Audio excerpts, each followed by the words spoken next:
الله أكبر الله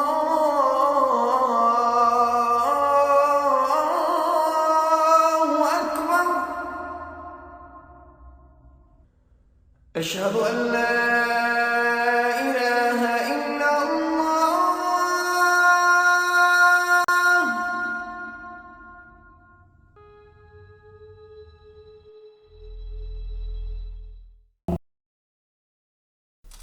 My name's Abbas, and I am a writer for The Girl Deep Down Below.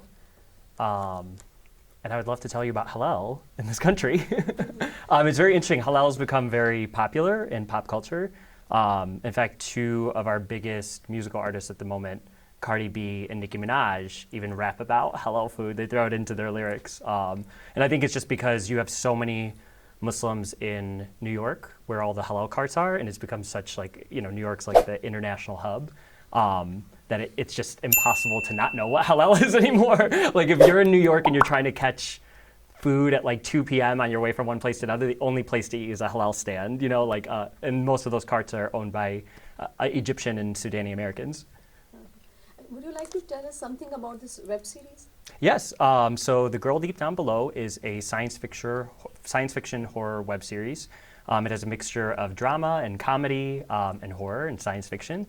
And it takes place over 7 episodes, and it deals with the Chicago Muslim community. So what happens is a girl from the Chicago Muslim community goes missing, and a group of other Muslim girls band together to find her and to figure out sort of what happened.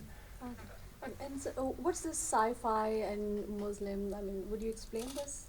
Yeah, so I've always loved science fiction and horror growing up. Those have been my reading genres, my television and film genres. But you never see Muslims in it. Usually in America, the current popular representation of Muslims is either a drama, something very sad, or dangerous if like the character's a terrorist, or an oppressive family, right? Like that's like the big narrative. So they're usually dramas or they're documentaries, which are wonderful, but they don't capture the full spectrum of, I think, being Muslim. So I think science fiction is sort of a place where Muslims haven't broken into or haven't been represented well. And I think it's because everybody expects them to either be like really sad or really angry.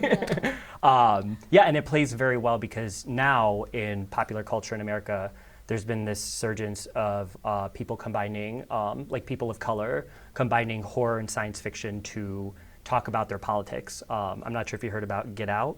It was one of the biggest films in America last year, and it talked about the Black experience through the horror experience. And I think that also makes it so that people who might not be part of our community, they'll come in and they'll say, oh, like I like science fiction, I'll watch this. And then by the end of it, they're like, I just learned nothing and everything about Muslims. Like that Muslims are just regular people.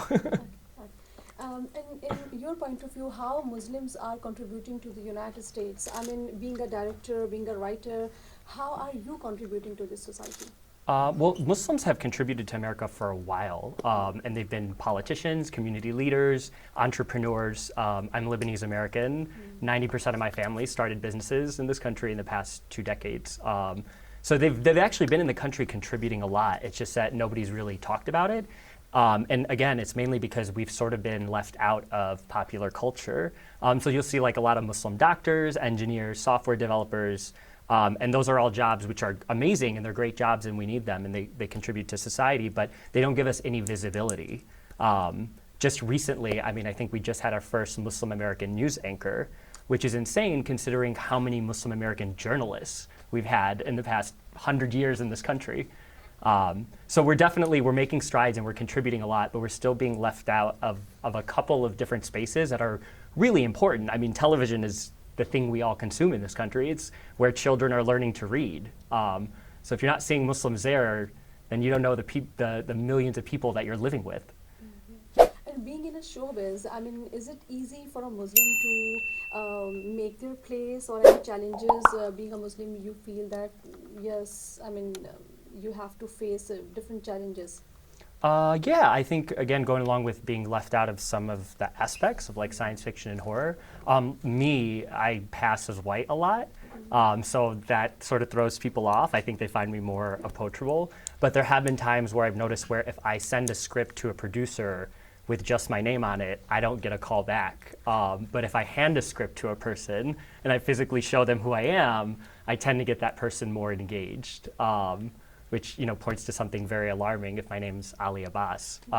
So it's definitely hard, but people they're breaking through. Our community is very resilient, and we're good at beating a dead horse.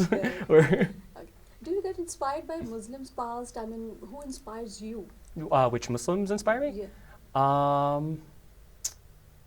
Let's see. Well, I mean, Muhammad Ali is like the obvious, I think, but I can't say that because he's inspired everyone in America, right? Not just me.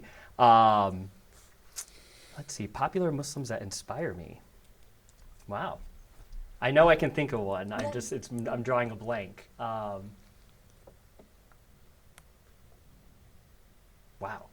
That's alarming. If I think of it, I'll come back to it. Yeah. And if anyone throws out a name, I'm No, sure it'll it's jog okay. my memory. It's okay. I look up to the rest of my cast and crew. Okay. I mean, they're Muslim and they're amazing. Okay. I mean, do Americans accept you as you, or I mean, a Muslim? I think some Americans will definitely accept me for both.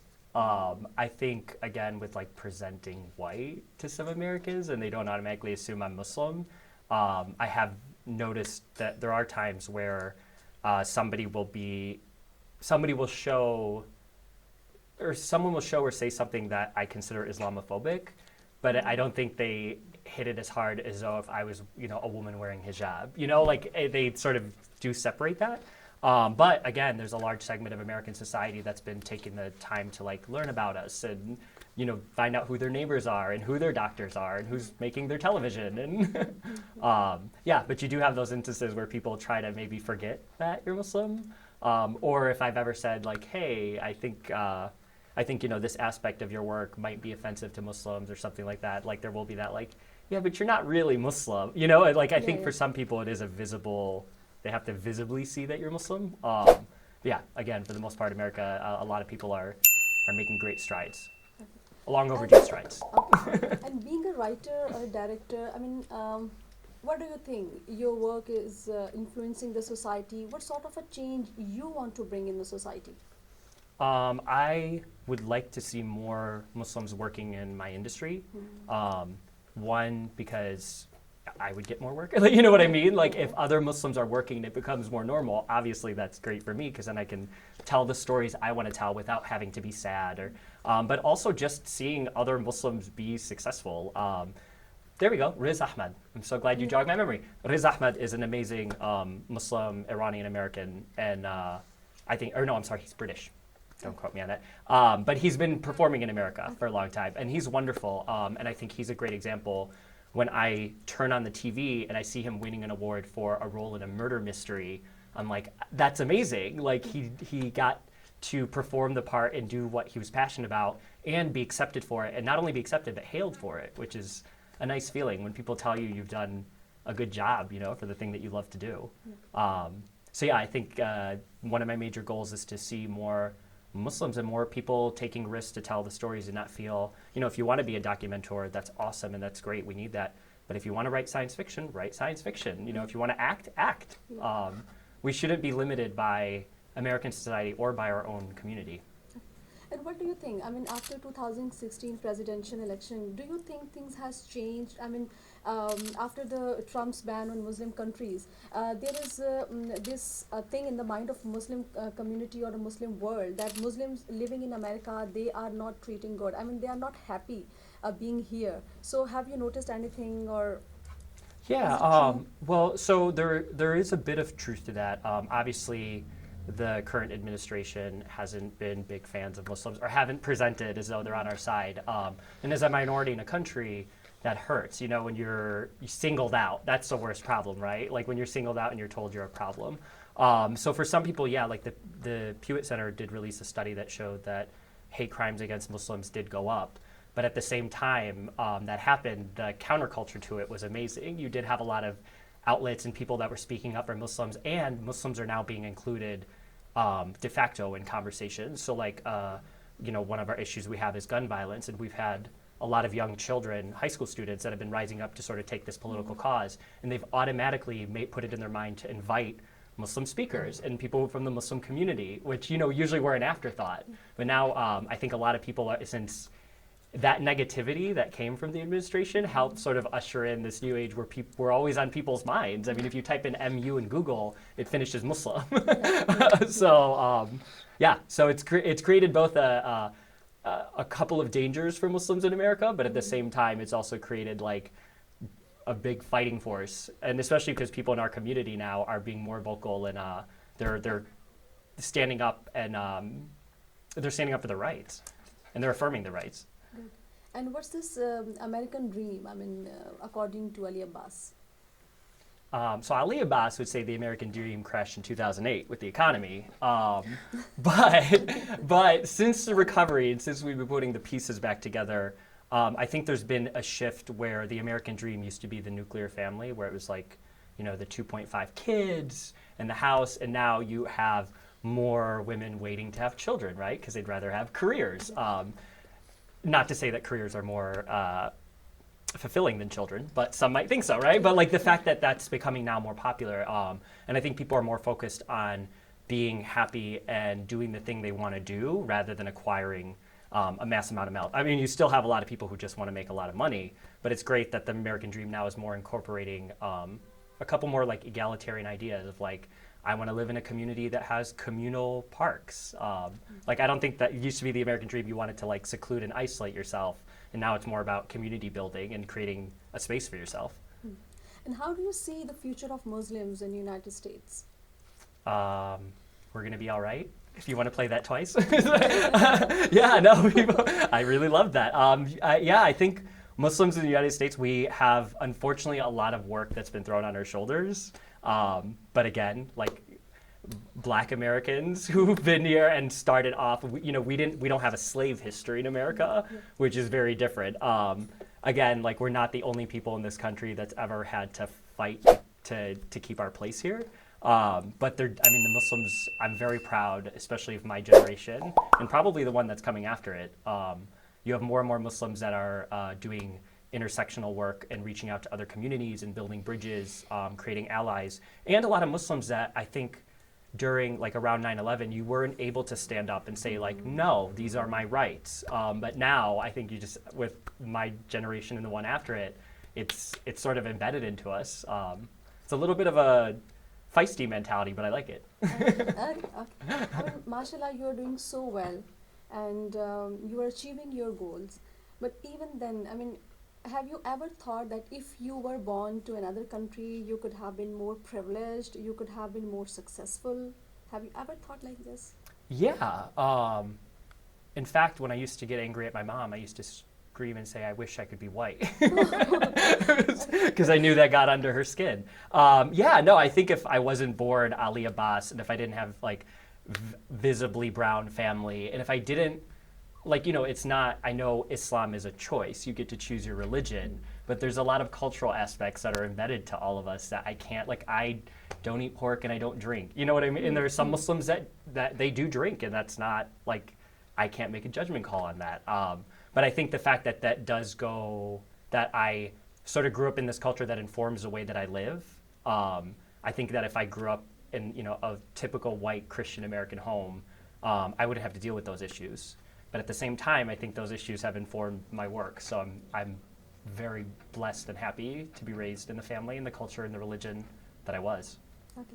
And according to Ali Abbas, I mean, what's the future of Muslim youth? I mean, what's the way forward for them? What should be done to keep them away from the negative activities like extremism, like drugs? I mean, how to keep them or to the right path so that they should not adopt or they should not go for such activities? What should be done? The role of society, the parents, the dramas, the series. I mean, what should be done? So I've never heard of like a poet terrorist. You know what I mean? Like, I think it's very important for us to encourage, you don't have to tell your kids go make film. I'm not saying run out and grab a camera, but I think for us to encourage youth to express themselves, whether it be through their careers, through their art, through their work, through their sport, whatever it is that they choose to do. So a lot of the job is actually going to be on the adults in this situation. we can't expect the kids to do the work. So I think that if Muslim parents and adults in Muslim communities that mentor youth, as long as they make sure that the kids in our youth understand that they're free to be whoever they want to be, to achieve whatever they want, and that they have the same rights as everyone else, I think our next generation is going to be amazing, and those kids are going to do great, great things. But I think the onus is definitely on us to tell them that they can do great things and to not limit them the same way that TV is limiting, you know, Muslim representation. We don't want to be limiting our youth by saying, no, you have to do this in life, or you have to, you know, get married by this age or have children at this age, or just because the people I see in America, in our community, that have been given the right to choose their path are the ones that are doing the most amazing things. And what do you think? I mean, what should be done? How Muslims can make their image better in the eyes of Western world? I mean, is there any need to do so, or they're okay? I think the way people see you is going to be the way people see you. Like, that's a problem, because it has been in the past decade where it's like, every time a terrorist attack happens in a country for people that we have no connection to, we're like almost this expectation where we have to account for it. So I think the best course of action and this is just my opinion, but what I would tell any Muslim youth is like to stay the course on what it is that you want to do and what you love. Because I honestly think that if you're doing what you love to do, and that if you really commit and dedicate yourself to it, there's no way that anybody can tell you no. No matter how many no's, you know, you get along the way. And again, I think that if we do raise our children like that, it's going to be hard to find a terrorist that loves to do what they do, you know? Anything, any message would you like to give to our youth, especially Muslim youth in general? That they're all amazing, that you're all beautiful and brilliant and smart, and that you're going to do great things. And don't let anybody tell you you can't. That's the most important thing, is to be steadfast in yourself. And if you are a real Muslim, then you're only answering to, you know, one person, right? And that makes it really easy. That should make it really simple to you. Okay. Anything you want to ask? This is fine. Okay.